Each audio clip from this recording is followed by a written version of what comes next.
sinners, and saints. Dust off those horns and halos. It's time for Alan After Dark.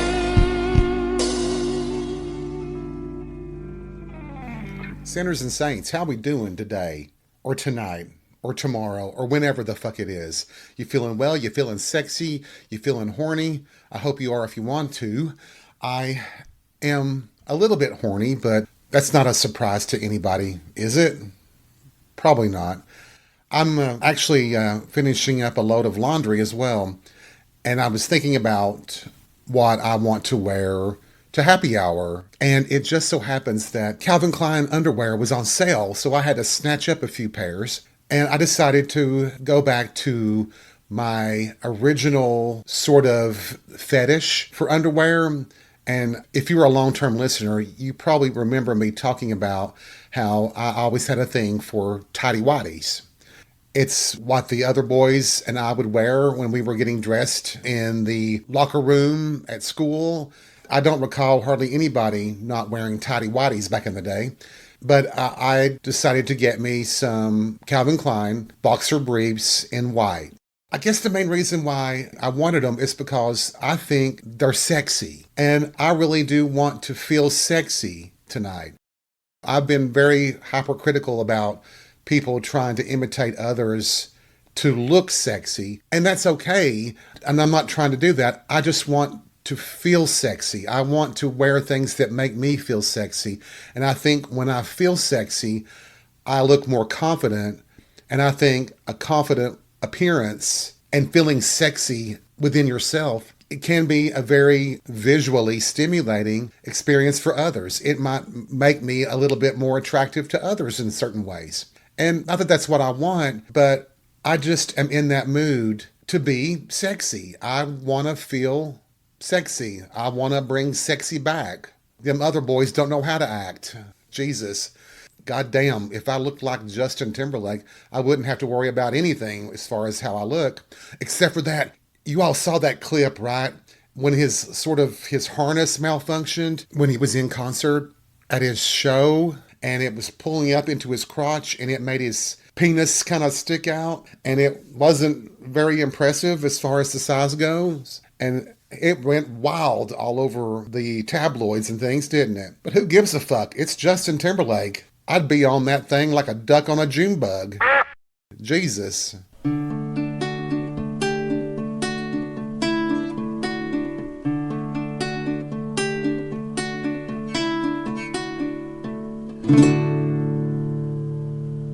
This week, I had every intention of doing some spring cleaning, and it really didn't pan out. And I started thinking about what it's like for me as a single guy, compared to all of you that are in relationships or are super rich and have maids and butlers and all that.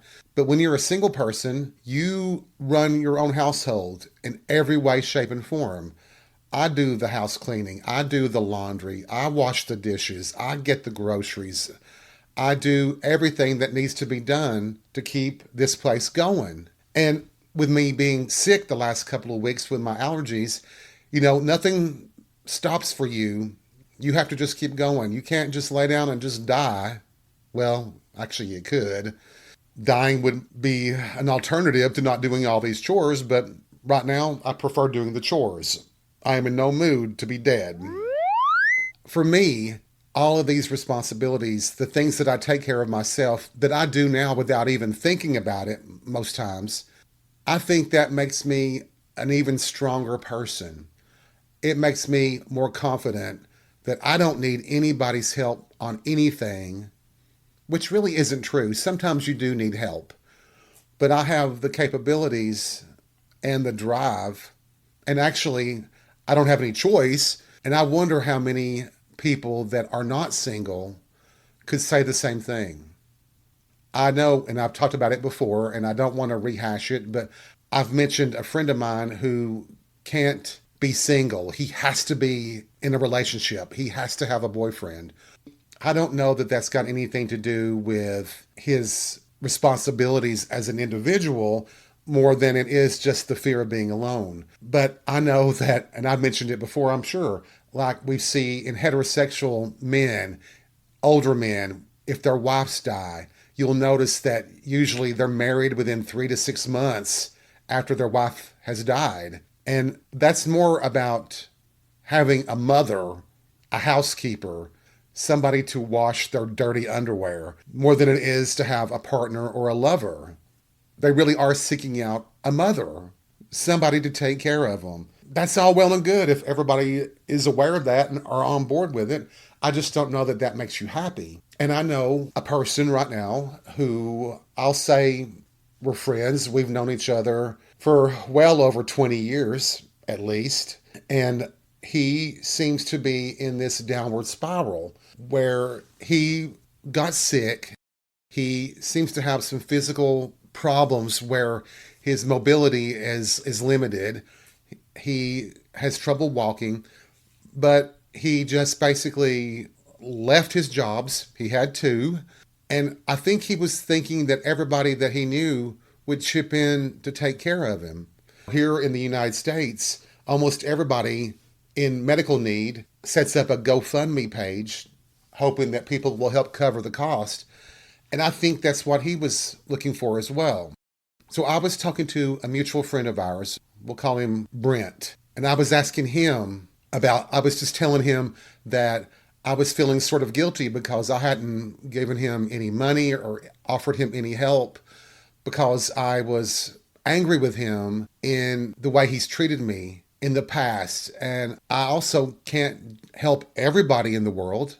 And my friend said to me in very blunt terms, he said, if the shoe was on the other foot, would he help you? And I immediately said no. And he said, well, there's your answer.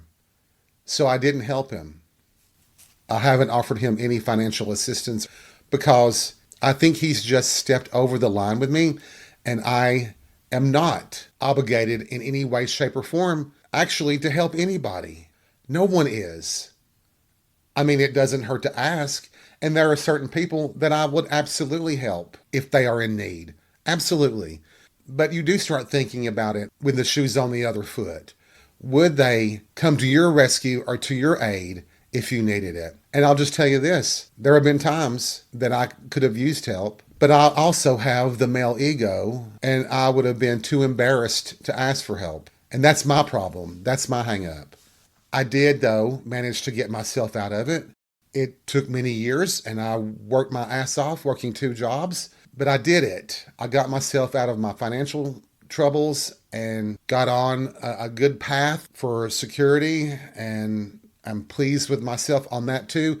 And I think, to be honest, going through that struggle makes it easier for me to be a single person now. And sure, there have been times where I have been sick as a dog, laying in bed. I need medicine, and there's nobody to go get it for me. So I have to get up and go get it myself, even though I look like death and feel like death. But that's okay. I've done it. I've managed.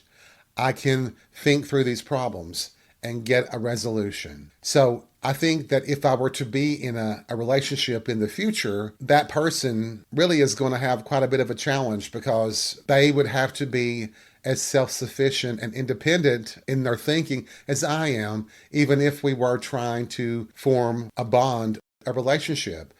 But I do think those types of relationships can be the strongest of any type. When you know that you're together because you want to be together.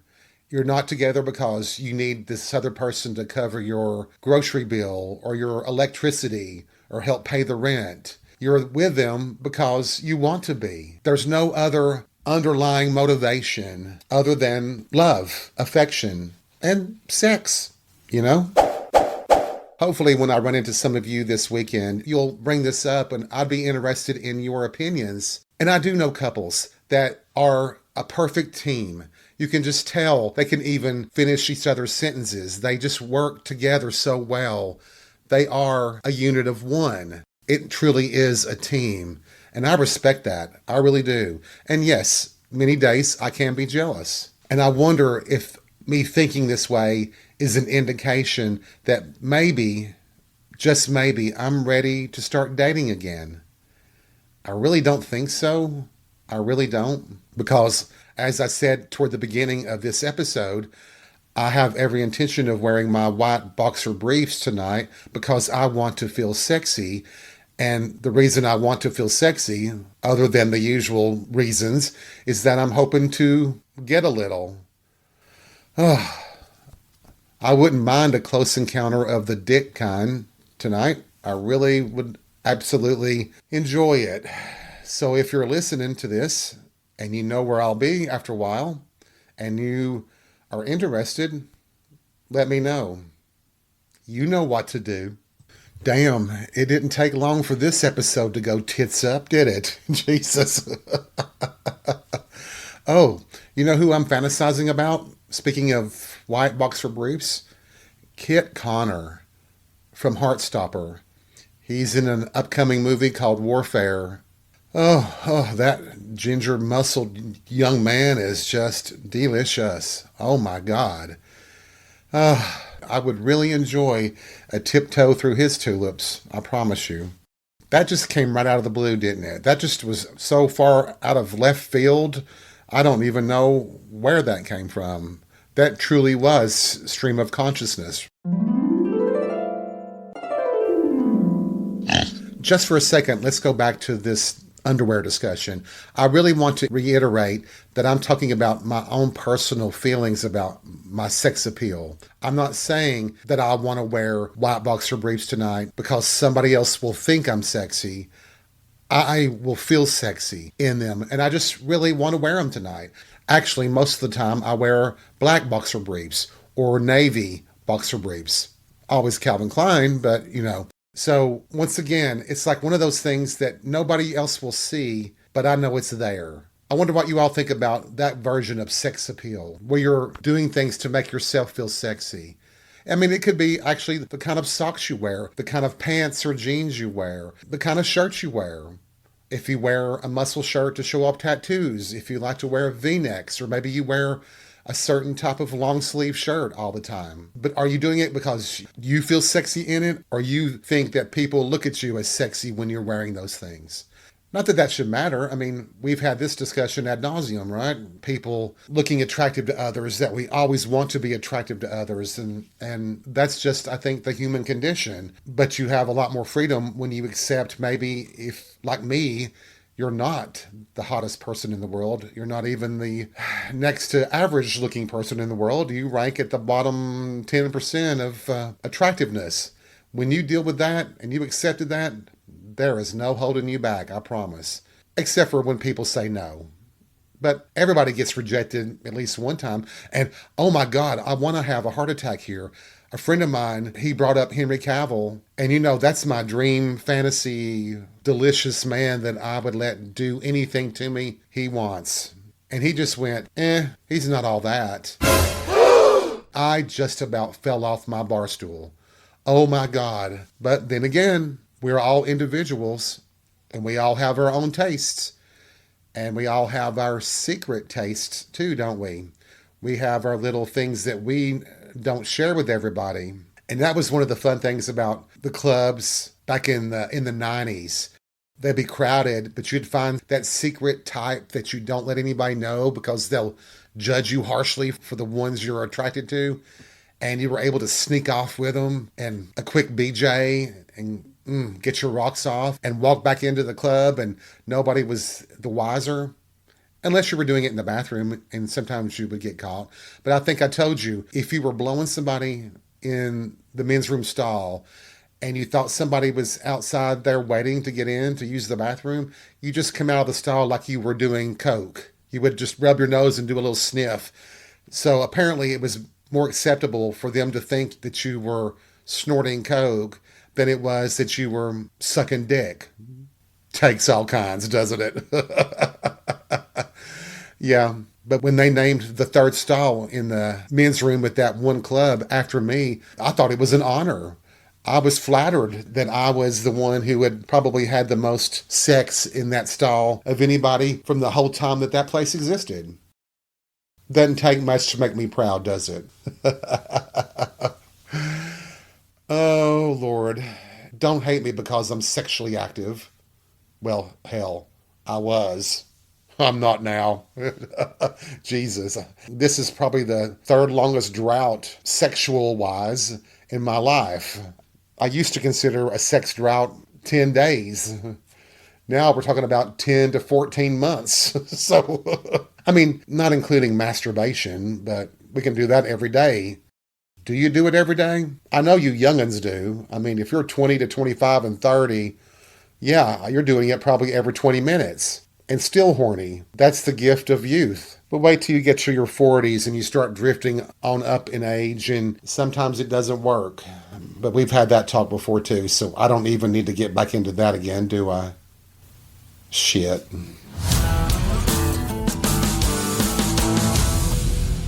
So I gotta ask though, like for me, if I was dating someone, I would kind of want them to wear tighty whities or white boxer briefs. Maybe I should explain too. If you don't know what tighty whities are, it's white briefs, just regular briefs.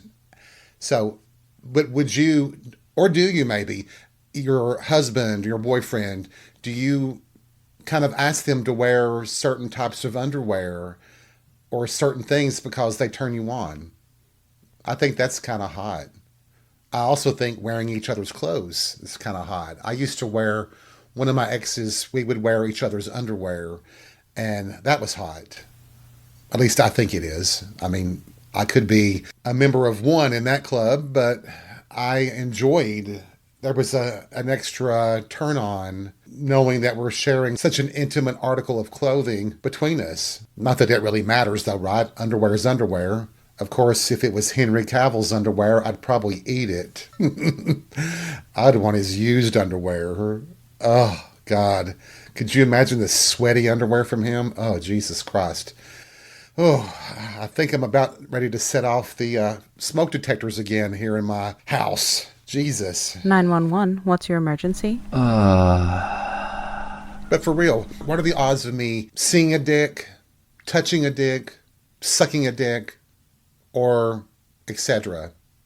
What do you think the odds are for me, knowing my background and my potential aggressiveness and how much liquor I've had? That the odds are probably anywhere upwards of 2 to 1 to 1 to 1 or 100 to 1. It really does depend on the crowd, right? Oh, Lord. You know what? One of my good friends, who is also a bartender and a race car driver, we'll call him Jeff, and he knows this, so that's why I'll just call him out by name. He has the most charismatic magnetism, can I say it that way, that I have ever known. He just has this ability with his appeal, both with his personality and his sex appeal, to draw you into him, to make you interested in him, to make you attracted to him. I am envious of that talent that he has. He knows how to flirt in a way that is harmless, but very, very effective. Maybe I'll flirt some too. What do I mean maybe? Yeah, I'm gonna be flirting with somebody, Jesus. That's to be expected, right? Totally. But I gotta say, I do feel like a kid in a candy store in anticipation of going out to the club tonight. That has not changed in my whole life. I have always been, from the first time I went to like Friday nights, getting off work, getting home, eating something, getting dressed and heading off to the club that night. That excitement, that energy I always have, and I still have it to this day. It doesn't come out in the same way as it used to. I used to be hitting the dance floor by 9:30, and I wouldn't stop dancing until the lights came up. The only reasons I would leave the dance floor would be to use the bathroom, to pee, to get a drink, or to suck somebody's dick, or have mine sucked. You know, that happened a lot. So it was easier sometimes to flirt on the dance floor than it was just cruising the bar. You kind of got an idea of what a person would be like sexually based on how they move their bodies. That's a thought, huh? I miss those days. I miss the dance clubs. We have a very large country bar that's a dance club, but it's country, so it's line dancing and all that. Now, granted, if you like hot men in Wranglers and cowboy hats, by all means, get up in there and chomp on it. I've chomped on a few there in my lifetime. And there are plenty of gay guys who do go. You just can't be so openly gay there. There's a risk to it. You could be jumped outside, or you might get a little in the men's room. I have a couple times. Go back and listen to some of the earliest episodes of Alan After Dark, and there's at least one story I talk about that was a great adventure at that club in the men's room. Ugh. Yeah. Drunk straight men. Yeah. Yeah.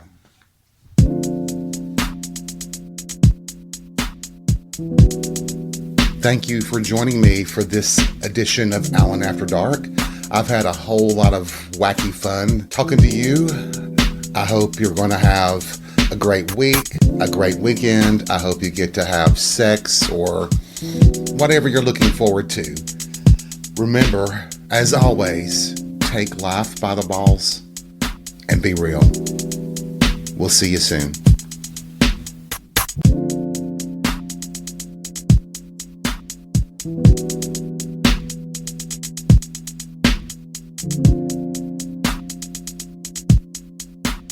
Thank you.